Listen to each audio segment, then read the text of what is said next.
Hey everyone, welcome to this week's video on time management. So, if you noticed in my post, we were talking about time management, but some of time management has nothing to do with time at all. And I want to talk about that first. And then we'll get into some tips and tricks that you can use to help manage your time, to meal prep and do those sort of things. But first, let's talk about those things that have nothing to do with time that actually affect time management. So, a lot of times I hear parents say, I just don't have the time, right?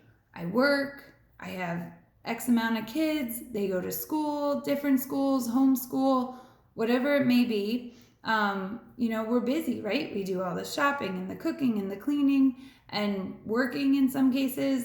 It's difficult to manage time to make sure that we're eating, healthy home cooked meals for every meal every day, right? It starts to get a little bit daunting and it's a struggle. I know that. I understand that.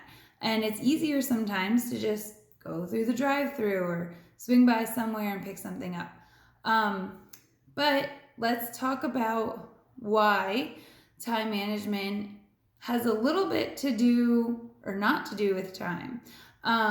So what I had said was that in the beginning that time management has more to do with prioritizing your health. So if you see the value in, what healthy eating does for your family, what it does for your health, what it does for your children's behavior or how you feel or those sort of things, if you see the value in that, then you're going to, be more committed to, incorporating meal prep and that sort of stuff into your daily tasks. If you don't see the value in it, and even if you know healthy eating is important, drinking more water is important, Pop-Tarts for breakfast aren't the best. Most people know that, right? But even if you know that, it doesn't necessarily make, a change in you being able to prioritize that. So what needs to happen is you need to experience it. You need to make that commitment and make some changes for yourself and your family, and so that you yourself can experience what it does for your body, what it does for your health, and then at that point, you will be able to prioritize this healthy eating lifestyle a little more easily than you would if you just know in the back of your mind that it's important, but you've never actually tried it, if that makes sense. So that kind of brings me to my next point where I said action comes before motivation. And I know that kind of sounds weird. Maybe some of you are like, okay, yeah, that makes sense. Maybe some of you are like, you need to be motivated in order to make an action, correct? Yes, but you need to do the action first. And once you take action, once you make that change, motivation will follow. So kind of like what I just said, once you see the change, once you feel different, look different, your children are acting differently because they're getting more water and less juice, or less food dye, whatever it is, that whatever change that you're making for yourself or your family, once you see the benefits of that, that's when you're going to become more motivated to continue. So the action needs to happen first. And that can be difficult because if you don't have the motivation, how are you going to take action? And it kind of is just like ripping the Band-Aid off, right? Just, tomorrow I'm just going to set my alarm clock for early in the morning, whatever early is to you, 6 o'clock, 7 o'clock, 5:30, 4 o'clock, I don't know. Whatever's early for you, you're going to set that alarm and you're going to take that action. And when that alarm goes off, Don't turn it off. Don't snooze it. Just get up. Just do it. Just do it once. And then once you get through one day, you might feel like, all right, I feel pretty good today.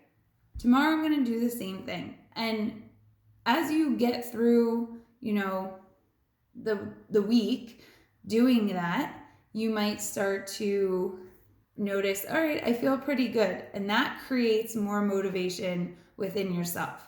Same thing with exercise. If you go to the gym, you finally get yourself to go to the gym just one time. You're like, I feel really sore after, whatever it may be. But you might start to feel a little bit motivated. You might start to feel kind of good, and your clothes might fit differently. Whatever it may be, the action needs to come first, and that will create more motivation. Does there need to be a little bit of motivation involved before the action? Yes, a little bit. But that true motivation will come after you take action. So I want you to kind of think of it that way. Take the action first, motivation will come, and then that will allow you to prioritize healthy eating and see the true value of healthy eating and changing, whatever parts. Some people eat pretty healthy, but they have just like, a soda habit or something that they want to kick that they know is going to make a big difference. That's fine. Some people want to do a complete overhaul. That's fine too, but you need to take that action first and the motivation will follow. And with that, time management will kind of fall into place, because as long as you find it to be a priority, you will make time for it. You will no doubt make time, even if you have no time at all. You will make time for it because it holds value and it becomes a priority to you. So a couple tips this is mostly for meal prepping or meal planning. When you're in the kitchen, try to stay focused on the task at hand. Try not to get too distracted. I know that's like impossible because we're all parents, but try not to have other things going on in the kitchen besides the meal prep. So try to take that hour or whatever it may be, 30 minutes even. Maybe you can just get some meal prep done in 30 minutes. But, turn your phone off so you're not getting work calls or text messages or trying to answer emails. Just stop everything else. Maybe put some music on. Maybe you can convince your spouse to take the kids out of the house for just an hour. Whatever's going to help you get through it. And focus on what you're doing, and you'll move more quickly through the meal prep process. Organized kitchen was the next tip on that list. If your kitchen is organized and you know where everything is, obviously you know where everything is in your kitchen, I'm sure, but if you are able to get to it easily, it's organized and you don't have drawers that are filled with stuff, that's when it becomes too much work, right? We need to be able to get to our utensils and all quickly so we can, move through the meal prep process efficiently. Number 3 was clean as you go. So this kind of helps. I like to not necessarily clean up all the way, but I'll clean up a little bit, put it off to the side, whatever ingredients or things that I'm using, just like close them in their container, but put them off to the side in case I need to use them again for something else, spices or whatever it is. Just put it off to the side, clean up your workspace so that you're not getting overwhelmed with a mess, and then at the end of it you're like spending 30 minutes cleaning up on top of that hour that you spent meal prepping. So just kind of clean as you go a little bit. And then there were 2 more tips on that list. It was do the difficult stuff first.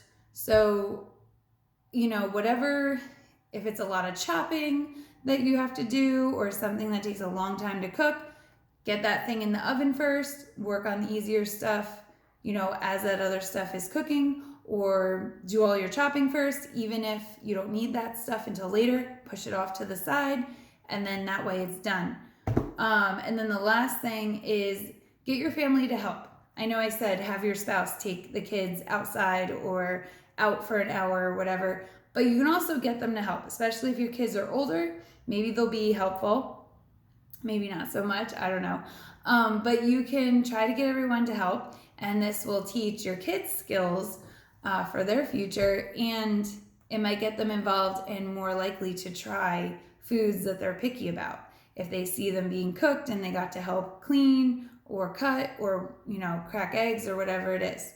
So one more thing real quick I'll add. Something that I like to do for meal prep is I like to make like a big thing of rice. So I'll cook a bunch of rice, put it in a container, put it in the fridge. Same thing with potatoes. I'll cut up potatoes, roast them in the oven with some like olive oil and spices, put them in a container, put it in the fridge.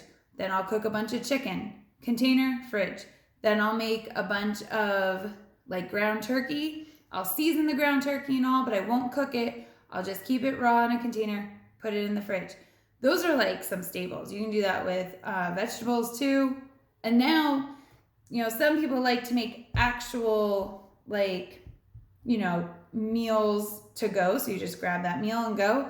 That's a good idea. But I just leave mine in separate containers, and that way maybe one kid wants rice and the other wants potatoes. Someone wants chicken. Someone wants turkey meatballs. It's all there. We just kind of mix match for dinner. Somebody wants broccoli. Somebody wants something else for vegetable. It's all there and ready to go. Same thing for snacks. You can cut up carrots. You can cut up bell peppers. Whatever you want as a snack. Put hummus in a smaller container so that when you are going out and you're going to be out for the whole day, you just throw it in a lunch bag and take it with you. And you're not doing it, 10 minutes before you have to leave the house. So those are some tips and tricks. And that's really the focus here, was that time management was really not about time at all. A little bit about time, but not too much. All right, guys, have a good day. If you have more questions, just let me know.